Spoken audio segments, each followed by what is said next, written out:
네, 그럼 지금부터는 이 사건의 피해자분과 길지 않게 잠깐 이야기를 좀 나눠보겠습니다. 이름은 밝혀드리지 않겠습니다. 전화로 연결돼 있습니다. 나와 계십니까? 아, 네, 나와 있습니다. 네, 우선 몸 상태가 어떠신지부터 좀 여쭤볼게요. 지금 병원에 계신다면서요? 아, 네, 내일 수술을 앞두고 있어서요. 광대뼈를 좀 심하게 다쳐서 지금 광대뼈가 박살이 났고, 폭행 당시에 안경을 쓰고 있어서 외상이 심하게 남은 상태라 내일 이제 뼈 수술을 들어가야 돼서 병원에 입원해 있는 상황입니다. 네, 아직 가해자가 잡히지 않은 상황이기 때문에 좀 어려우시겠지만 당시 상황, 그러니까 5월 26일 화요일 낮 1시 50분쯤이라고 하셨는데 폭행이 있었던 그날 상황이 정확히 어땠나요? 일단은 제가 공항철도가 있던 2층에서 에스컬레이터를 타고 1층으로 내려와서 택시를 부르려고 핸드폰을 보고 있었는데요. 넓은 네. 공간이었음에도 불구하고 어떤 남성이 의도적으로 제 오른쪽으로 다가와서 오른쪽 어깨를 심하게 때리고 저기 가격하더라고요. 부딪히더라고요. 피해자가 느끼시기에 그러니까 의도적이라고 느낄 정도로 강하게 가격을 했다는 네, 거죠, 다분히 어깨를. 의도적이었고 굉장히 세게 부딪히면서 이제 하고 욕을 하길래 네. 제가 너무 놀래서 화를 내면서 지금 뭐라고 했냐라고 소리를 쳤더니 마치 기다렸다는 듯이 제 왼쪽 광대뼈를 가격을 해서 제가 잠깐 한 2m 정도 날라 기절을 했던 상황이고요. 네, 그래서 병원 검사를 받고 나니까 광대뼈가 다 박살이 났다고 하더라고요. 기절을 잠깐 하셨다고요? 네, 네, 기절을 했고 네. 이제 정신을 차리고 일어나서 소리를 지르니까 저를 한 대 더 치려고 했어요. 네.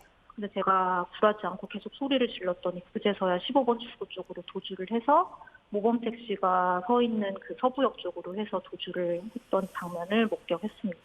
혹시 그 당시에 주변에 아까 뭐 저희가 이수진 기자 리포트에서 목격자분 인터뷰도 잠깐 담긴 했지만 그 네. 주변에 많은 분들이 계시지는 않았나 봐요. 그쪽이 서울역 메인 광장처럼 사람들이 인파가 많이 몰리는 곳은 아니지만 네. 그래도 인적이 드물다고 할 정도로 사람이 적지는 않았어요. 근데 뭐 특별히 나서서 도와주시거나 도움을 요청했을 때 네. 그런 분은 아직 안 계셨다는 거죠. 근데 뭐 이게 아까 1시 50분쯤에 폭행이 있었고 그리고 네. 바로 경찰에 신고를 하셨다고 했잖아요. 네, 1시 그게 50분경에 폭행을 당했고 네. 1시 53분쯤에 112에 전화를 해서 53분쯤에 도움을 요청했어요. 그러니까 매우 순식간에 이제 일어났던 일이었는데 네. 그러면 당시에 그렇게 폭행을 당하고 112에 전화로 일단 신고를 하고 그 다음에 어떤 분의 도움을 부축을 받아서 이제 철도 경찰대에 가셨다면서 이거는 좀 어떤 상황이었어요?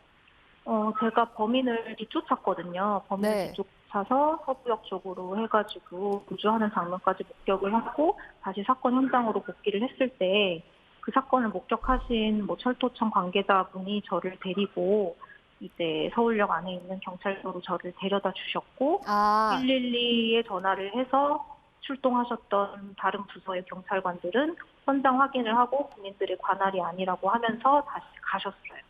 그러면 철도 경찰대에 갔다가 네. 응급실로 바로 가서 처치를 받고 다시 와서 조사를 받으신 건가요?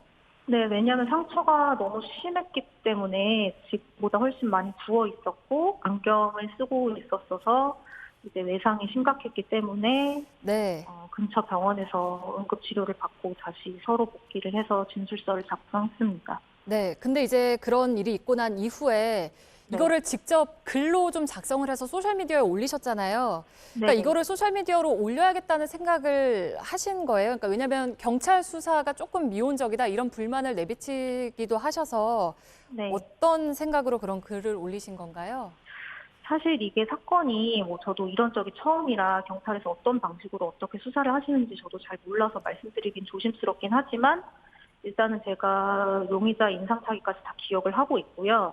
피해 발생 시간도 정확하게 기억을 하고 있고 용의자를 뒤쫓아서 용의자가 도주했던 경로까지 정확하게 기억을 하고 있고 그 사건 발생했던 날에 경찰관들과 함께 용의자의 인상 차기까지 다른 앵글의 CCTV를 통해서 확인을 했음에도 불구하고 저는 이런 수사가 어떤 식으로 진행되고 있다는 피드백을 받은 적이 없고요. 그리고 네. 제가 극심한 스트레스에 시달림에도 불구하고 피해자가 직접 담당 수사관한테 전화를 해서 피드백을 요청했을 때 네. 돌아오는 반응은 제가 좀 생각했을 때 좀 약간 심드렁하고 무성의하게 느껴져서, 왜냐하면 그냥 CCTV를 보고 있다라는 대답만 반복을 하셔서 네. 이제 이렇게는 안 되겠다. 제가 좀 직접 발로 나서서 공론화를 시키고 네. 주위에 널리 알려서 좀 도움을 요청해야겠다라는 생각에 이제 개인 SNS에 올리게 됐습니다. 네. 그러면 글 쓰고 기사도 나가고 한 뒤에 혹시 뭐 네. 수사에 진척이 있다라거나 아니면 경찰로부터 수사가 이렇게 진행이 되고 있다 뭐 이런 연락을 받은 건 있습니까? 아니요, 전혀 받지 못했고요.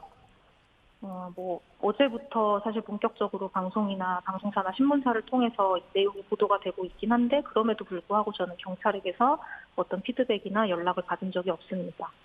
네, 알겠습니다. 저희가 철도경찰 때 그런 수사와 관련해서는 바로 네. 이제 이어지는 조소희 기자 리포트로 저희가 좀 이어드릴게요. 일단 네. 내일 수술 잘 마치시고 얼른 회복하시기를 바라겠습니다. 어려운 상황에 이렇게 인터뷰 해주셔서 고맙습니다.